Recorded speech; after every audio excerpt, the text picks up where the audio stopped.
Dawn of DC, this new rich idea. So, I didn't make an actual intro for the retrospective, so I'm going to make this intro right now. If you don't know what Dawn of DC was, I didn't even explain what Dawn of DC was. So, Dawn of DC is what happened at the end of Dark Crisis on Infinite Earths. And if you don't know what happened at Dark Crisis on Infinite Earths, basically the Justice League died. And then when they came back, the Justice League basically had to reevaluate what they were all doing.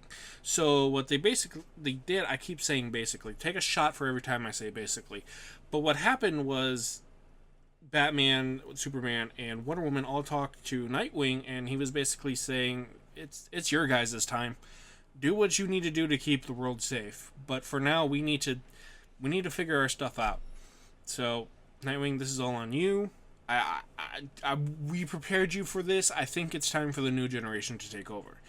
And then that led us into Dawn of DC, which led with our new group book of Titans. We got a bunch of JSA things such as Sandman, Green Lantern, and Flash. In terms of those JSA people, the people in the JSA, I should have named them, but whatever.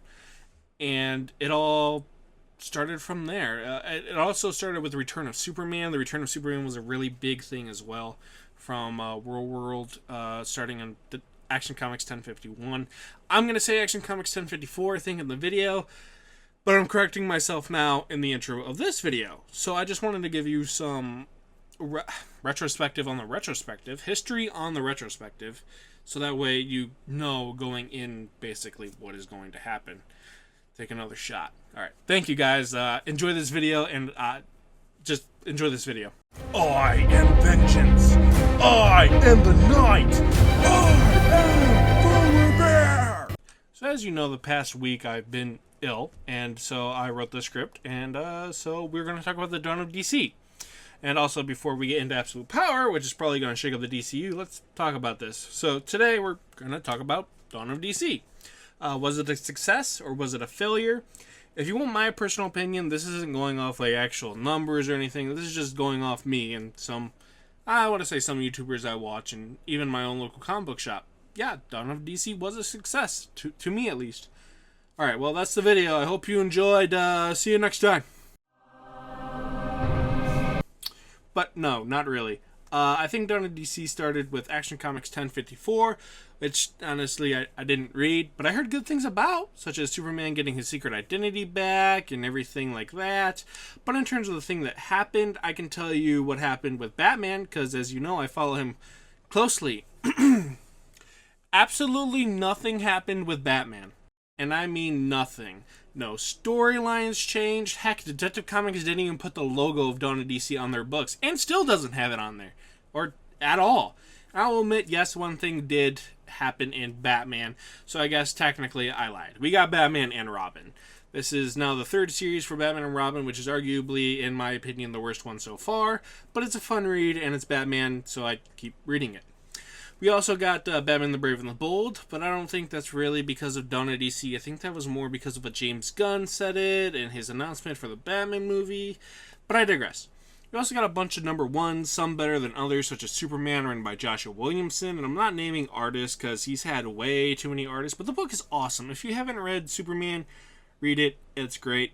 We also have Green Lantern, written by Jeremy Adams and Zermanico, which is just, it's really good. Green Lantern, if you like Green Lantern, read this book. I'm going to mention creative teams on some of these, like Wonder Woman, Tom King and Daniel St. Pierre, which is honestly the best Wonder Woman I've ever read. If you're not picking it up, please do. There's multiple reprints of issue 1. There's the Outlaw book, which is a reprint of issue 1 and 2, and a little bit of 3s in there.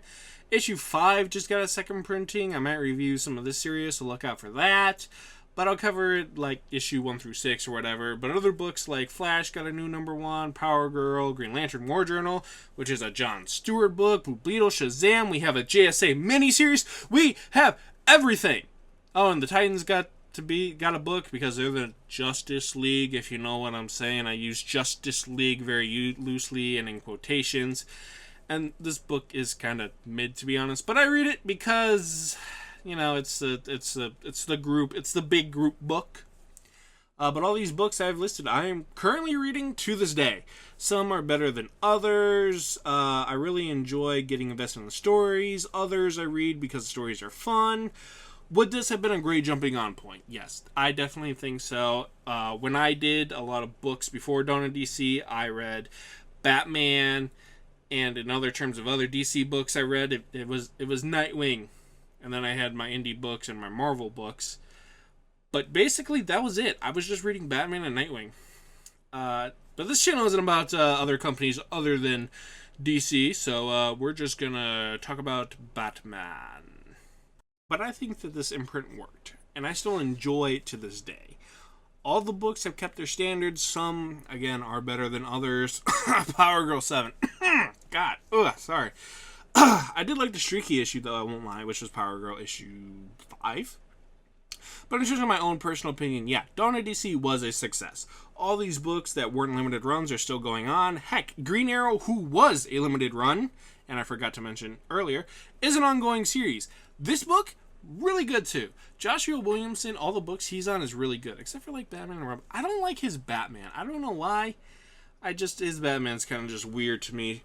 But that book is also really good. And honestly, if you wanted to check out any of the main Justice Leaguers, right now is the best time to do it, except for like Flash. I don't think Flash is that good. Seems more like a Green Lantern book than a Flash book, but you know, whatever. But in terms of Batman books, if you were to pick up a Batman book right now, would I recommend that as a jumping on point? No. Nah, not at all. Detective Comics is way too confusing. If you're following Ram V's thing, you probably know what I'm talking about. I know a lot of people really, really like it. I am not necessarily one of those people, but I do enjoy it. And as for Batman, Failsafe is way too confusing. As of right now, it's a lot of failsafe. If you read Batman 125 to 130, I think you're okay. Or even just read Batman just 125 to 130. And those are the perfect jumping on points for Batman. Then you kind of understand what's going on with failsafe, but not as much. You really have to kind of read it from 125 all the way to 146 now. 147 next month, I think it is. So, yeah. In conclusion, Dawn of DC, I did like it. Dawn of DC was really good. There was a big jumping on point for me. I spend a lot of my money now on these comic books, even though it probably could be used towards like eating or something like that. But you know what? Comic books are life. But tell me in the comments, if you guys read any of the books in Dawn of DC, what did you think? Did you enjoy any of the books? Did you read any of the miniseries? Did you jump on to any of the new ongoing series that are going on? Please let me know what you think.